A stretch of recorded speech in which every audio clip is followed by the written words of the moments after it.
70 বা 75 লক্ষ টাকা আমি বিক্রি করতে পারি। মানে প্রায় 50 লক্ষ টাকা খাদ্য এবং সব মিলে। 7 কেজি 900 গ্রাম পর্যন্ত এক একটা পেটির ওজন হয়। ওই যে ইউটিউবে দেখে আমি মানে ইউটিউব দেখে দেখে আপনি একটু উৎসাহিত হয়েছেন। দর্শক, এক একটা আমের ওজন আড়াই, গত বছর ফার্স্টে উনি 2.5 কেজি পর্যন্ত ওজন হয়েছে এক একটা আমের। আসসালামু আলাইকুম দর্শক, আমরা আছি গজারিয়া থেকে প্রায় 8 কিলোমিটার দূরে। এটা হলো আমাদের একজন সৌদি প্রবাসী বাবুল ভাই এগ্রো পার্ক। তিনি প্রায় 25-30 বছর সৌদি আরব প্রবাস জীবন কাটিয়েছে। যখন পৃথিবীর প্রবাস জীবন যে কিছু করতে পারতে না, সে ব্যর্থ হয়েছে।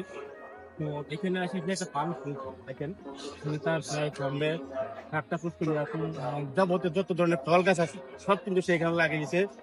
আমি তার কাছ থেকে ইন্টারভিউ গুলো নিয়েছি, আপনি দেখবেন, ইন্টারভিউ আপনারা দেখবেন যে উনি কিভাবে এই ব্যবসা করে সফল হয়েছে। আপনারা যারা নতুন উদ্যোক্তা হতে চান, অবশ্যই আপনারা আমি মনে করি যে বাবুল ভাইকে একটু ফলো করবেন।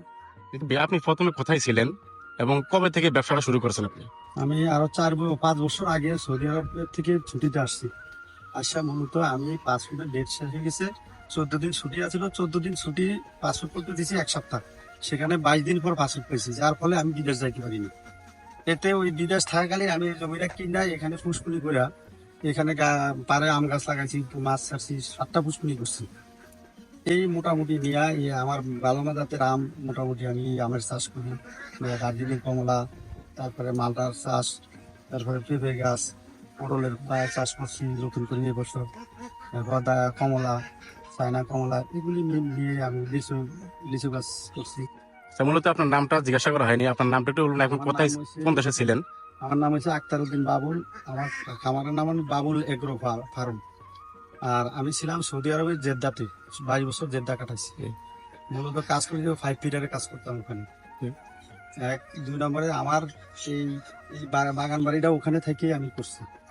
বিদেশ থাকা অবস্থা আপনি বাগান বাড়িটা করছেন? এগুলি করছি। মানে তার মানে আপনি আপনার আগে থেকে মোটামুটি আইডিয়া ছিল এই সমস্ত বাগানের প্রতি, বা ওই যে ইউটিউবে দেখে আমি ইউটিউব দেখে দেখে আপনি একটু উৎসাহিত হয়েছেন? যেমন আমি হাঁস পালন করতেছি।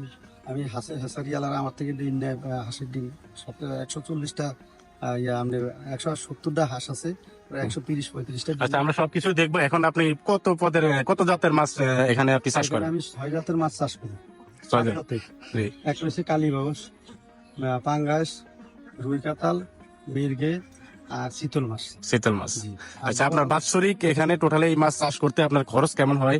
কত টাকা বাৎসরিক ইনকাম হয়? 7টা পুষ্করিতে, আমার টোটাল 7টা পুষ্করিতে বছরে খরচ হয় প্রায় 50 লক্ষ টাকা, খাদ্য এবং সব মিলে 50 লক্ষ টাকা খরচ হয়। 50 লক্ষ টাকা খরচ হয়। এতে আমার আসে এবার 70 বা 75 লক্ষ টাকা আমি বিক্রি করতে পারি। মানে আপনার বছরে 50 লক্ষ টাকা খরচ হয়, সব খরচ যায় আপনার 25 লক্ষ টাকার মতো লাভ থাকে এটা বছরে। জি।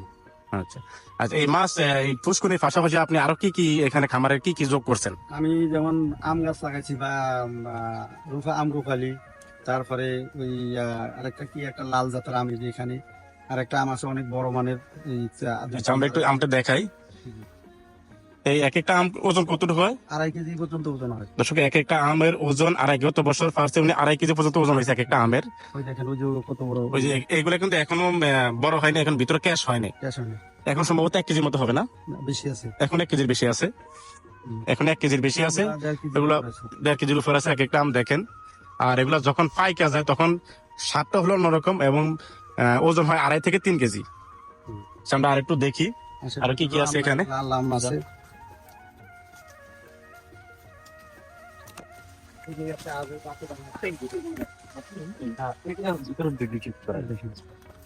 আচ্ছা, এই একটা হলো লাল আম। এটার ওজন কেমন আছে? আচ্ছা, না, এটা আরো একটু হয়, এটাও 1.5 কেজি, 1 থেকে 1.5 কেজি, 1.5 কেজির মতো ওজন হয়, কিন্তু আমটা দেখতে অনেক সুন্দর। এটা জাত কি জানেন? না, এটার জাত জানি না। ভালো জাতের আম, কিন্তু খুব সুস্বাদু আম। না, দেখতে তো মানে দেখলে কেমন জানি খাইতে মন চায় আর কি। পুরা ক্যাশ হয়নি ভিতরে। হ্যাঁ, যাই হোক, পেঁপে আছে। তারপর এখানে আরো আমি দেখছি অনেক রকমের এখানে ফল ভ্যারাইটি আছে। আঙ্গুর গাছ তো নাই সম্ভবত, আপেল গাছ, কমলা গাছ। কি সুন্দর। এগুলো আপনি একটু ইয়ে দিয়া বাইন্দা দিতে হবে, না হলে নিচে বাইজা দিলে সব পোকা ধরে দেবো। মাশাআল্লাহ এই পেঁপে মোটামুটি ভালোই খবর এগুলো কি যশোর থেকে আনা হয়েছে? যশোর থেকে আনছি। এগুলো পেঁপে এক একটা পেঁপে ওজন কেমন হয়? আমি গত বছর 7 কেজি 900 গ্রাম পর্যন্ত পাইছি। 7 কেজি 900 গ্রাম পর্যন্ত এক একটা পেঁপের ওজন হয়। যে কৃষি মেলাতে আমার সর্বশ্রেষ্ঠ পেঁপে ছিল আমার, মানে আপনারটা সবচেয়ে বড় হয়েছে। আম এবং পেঁপে। হ্যাঁ, তাহলে একটা পেঁপে যদি 7-9 কেজি 8 কেজির মতো ওজন হয়, জি, তাহলে এটার উপরে তো আমার মনে হয় যে আর পেঁপে হয় না, সম্ভবত বাজারে সেটা পাওয়া যায় না। কিন্তু আমি পাইছি। আমি পাতার মধ্যে মনে হয় হাজার হাজার দেখাবে, একটু ইয়ে করে দেখলে ওই যে দেখা যাবে এখনো বড় হয়নি। এগুলো হলো কমলা না? কমলা, সেগুলো কি যে চায়না কমলা, কমলা। যেটা ওই যে ছোট সাইজ, একটু ছোট মিষ্টি হয় না? এই মিষ্টি মিষ্টি এটা। হ্যাঁ, বুঝতে পারছি। কৃষি কর্মকর্তারা একটু পরামর্শ আসে। দর্শক দেখেন, উনি কিন্তু শুধুমাত্র মাছ চাষে বসে থাকেন নাই, আম চাষ, পাশাপাশি পেঁপে, কমলা গাছ, লেবু, যাবতীয় যত প্রকার ফল আছে সম্পূর্ণ ফলের চাষই করতেছে। দেখেন এটা হলো ড্রাগন ফল, এবং উনি বলছে এক একটা ড্রাগন খুবই বড়, অনেক বড় হয় এবং খুবই সুস্বাদু হয় ড্রাগন গুলো। আপনাদেরকে একটু দেখে, অনেকগুলো ড্রাগন গাছ এখানে, কারণ এখনো মাত্র ফুল আছে, এখনো বড় বড় হয় নাই। এটা সিজন হওয়ার সামনে, একটু দেখেন ভালো করে যে এগুলো ড্রাগন ফুল ফল, এখন মাত্র ফুল বাড়ি বের হয়েছে। অনেকগুলো ড্রাগন গাছ এবং নিচে আরো লাগাইতেছে, এবং পাশে আরো জায়গা আছে, বলতেছে এগুলো আরো লাগাবে, সেখান থেকে কেটে কেটে এগুলো দেখে একটু ড্রাগন। এবং ওনার হাঁস এখানে প্রায় 170 রুপে হাঁস চাষ করে। দেখেন হাঁসগুলো সব এখানে আছে, এখানে আছে হাঁসগুলো। তারপরে আপনার ওকে দিকে আছে আরো, পাশাপাশি এখানে টোটালে 7টা ফুসকুনি আছে তার। এবং এখানে কবুতর ফালতেছে, মুরগি আছে, শুধু একটা নিয়ে বসে থাকে নাই। আসলে উদ্যোক্তা হতে গেলে আপনাকে সব ধরনের চাষ করতে হবে, কোনটা থেকে কখন সফলতা চলে আসে এটা আপনি কখনোই বুঝতে পারবেন না। এই জন্য আপনাকে সব ধরনের কাজ চালিয়ে যেতে হবে। এদিকে দেখেন এখানে মুরগি পালন, এখানে সার ওষুধ সব রাখা আছে তার। এবং এই যে খানাগুলো নিজে তৈরি করে, এগুলো বাহির থেকে কিছু নিচে খরিদ করে না। So, উনি বলতেছে যে বাহির থেকে যদি খানা খরিদ করে তাহলে তার লাভের সংখ্যাটা একটু কম হয়, আর যদি নিজে খানাটা তৈরি করে তাহলে সেখানে একটু লাভটা বেশি হয়। কারণ নিজের খানাটা খুব সুস্বাদু হয় এবং নিজের কোনো কেমিক্যাল ইউজ করে না, নিজে সবকিছু তৈরি করে। আপনাদের একটু দেখানোর চেষ্টা করি। এখানে গোয়েম গাছ আছে, এটা হলো গোয়েম গাছ।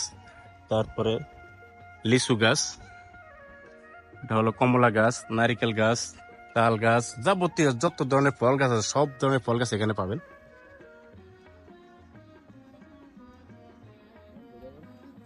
দেখতে পাচ্ছেন এটা হলো সবেদা গাছ, সবেদা ফল, এই হলো সবেদা। আর আছে এখানে এটা শরীফা গাছ, এটা হলো শরীফা গাছে এখন মাত্র ফুল আসছে, এখন ফল আসে নাই, মাত্র ফুল আসছে। এটা হলো পেয়ারা গাছ সম্ভবত, হ্যাঁ এটা হলো দেশি পেয়ারা গাছ। দেখেন কি পরিমাণে ফুল আসছে, প্রচুর পরিমাণে। এবং লেবু, দেশি লেবু, বিলাতি লেবু যেটা বলে, সব ধরনের গাছ এখানে। এটা হলো সাততারা, আমরা যেটা বাংলা ভাষায় বলি সাততারা। দেখেন এখানে